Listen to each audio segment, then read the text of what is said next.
스승님, 집을 한 채 사서 현재 3년째 살고 있습니다. 네 식구 살기에는 30평대 집이라 딱 좋은 것 같은데 제가 욕심이 많아서인지 더 넓은 평수로 이사를 하고 싶은데 욕심으로 이사를 해도 되는지요?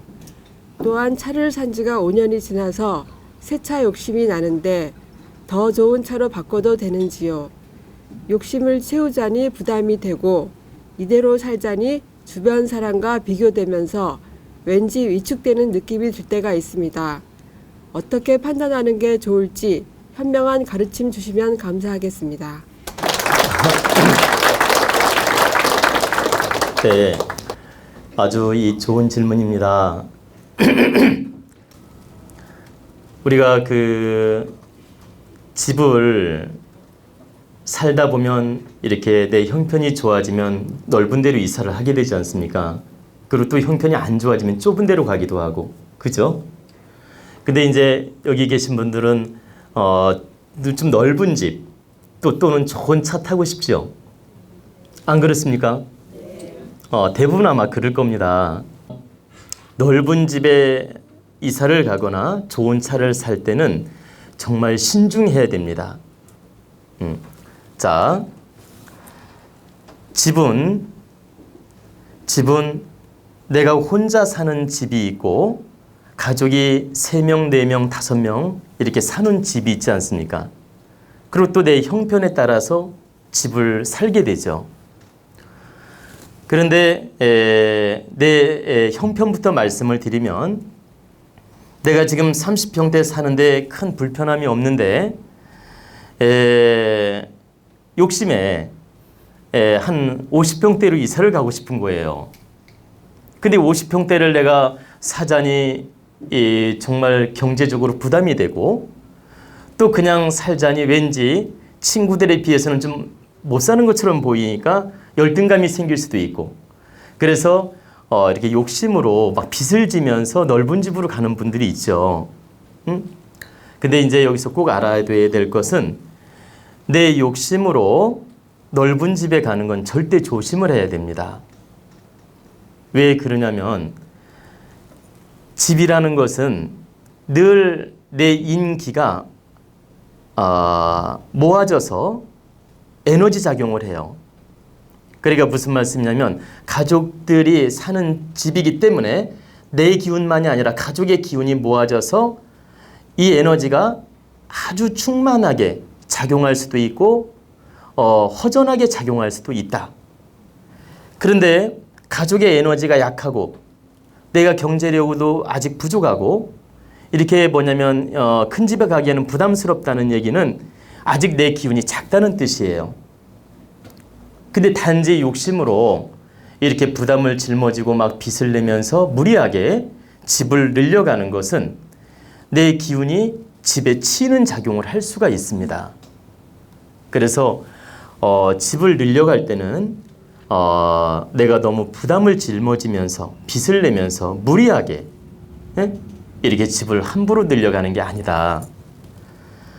내가 지금 현재 사는 집이 경제적으로도 부담이 없고 또 이 아이들하고 키우면서 사는 공간이 크게 부담이 없고 이렇다면 일단은 편안한 마음으로 받아들이고 감사하게 살아야 됩니다. 근데 살다 보면 어느 순간에 내 경제력이 커지고 또 이 집이 좁아 보이는 느낌이 옵니다. 이제 스스로 느껴져요. 그 기운이.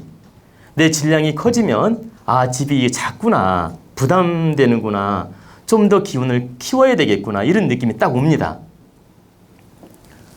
스스로 그 기운이 느껴져요. 이 집이 좀 작구나 이런 기운이 느껴진다라는 거죠. 그때는 넓은 집으로 이사를 가는 게 좋습니다. 근데 그 넓은 집으로 가되 30%를 키워가는 겁니다. 그래야만이 큰 탈이 안 나지 막 50%, 100% 키워가게 되면 부담이 딱 옵니다. 하는 일이 안 될 수도 있고 건강이 안 좋을 수도 있고 그래서 그럴 때는 30%를 키워가는 겁니다. 근데 내가 현재 사는데 전혀 불편함 없는데 단지 욕심으로 늘려간다. 이러게 되면 그 공간 에너지가 나를 치게 되며 오히려 부담이 오게 되며 하는 일이 안 되거나 힘들어질 수가 있다는 얘기죠. 그래서 이사를 하거나 집을 늘려갈 때는 항상 내 에너지 질량이 충만하고 내가 30%는 늘려가도 부담이 없다 싶을 때는 늘려가는 게 좋다라는 거죠. 가만히 있는 것보다.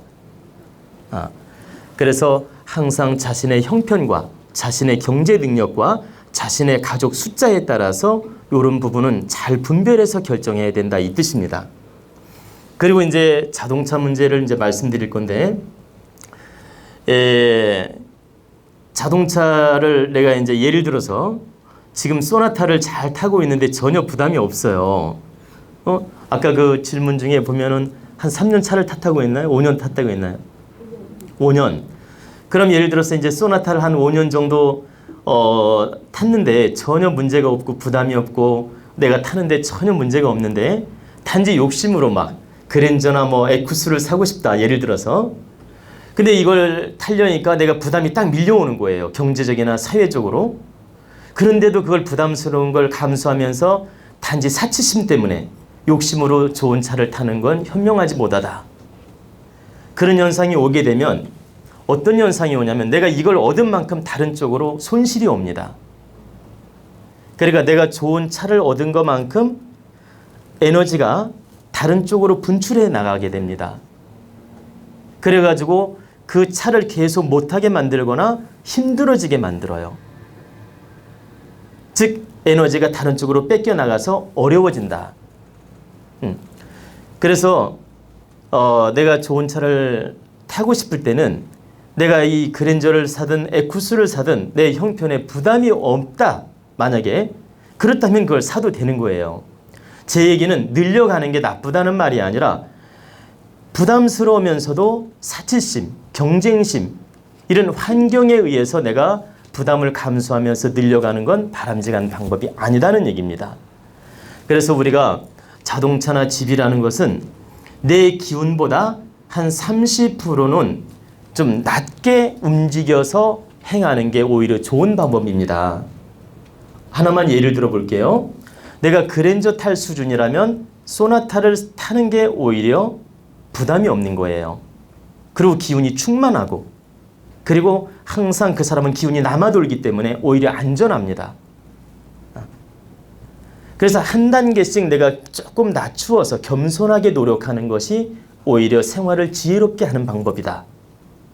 그리고 집도 내가 50평에 살 능력이 되면 한 45평 정도나 뭐 43평 정도나 이 정도의 집을 구해서 사는 것이 오히려 기운이 충만하고 안전하고 하는 일이 더 잘 되는 방법이다.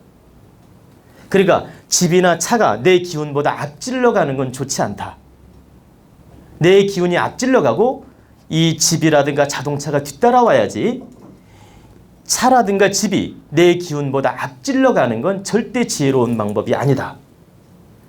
그 결과는 나한테 부담을 주게 되며 다른 형태로 나한테 부담이 와서 그 기운을 뺏어갈 수도 있다.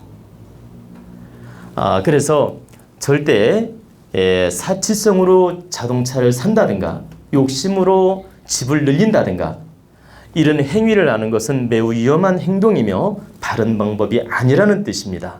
그래서 우리가 내 질량보다 항상 한 30% 정도는 겸손하게 좀 낮게 행하는 것이 오히려 좋은 방법이며 안전한 방법이며 오히려 더 빛나게 사는 방법이 될 수 있다는 뜻입니다. 아시겠죠? 네.